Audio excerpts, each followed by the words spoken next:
खबर शामिल करते हैं आईना न्यूज़ फैसलाबाद से। हमारे senior anchor person Adeel Shah Hashmi के मुताबिक थाना निशाताबाद की हदूद में ज़मीन के तनाज़ा पर मुल्ज़िमान ने मुखालिफिन के घर धावा बोल दिया। डंडे और कुल्हाड़ियों के वार से मुखालिफिन पर हमला करके खातून को ज़ख्मी कर दिया।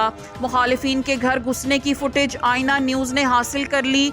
फुटेज में मुल्ज़िमान को हाथों में कुल्हाड़ियाँ लिए तोड़ फोड़ और गालम गलोच करते देखा जा सकता है। मुल्ज़िमान ने तशद्दुद करके घर में मौजूद खातून को ज़ख्मी कर दिया।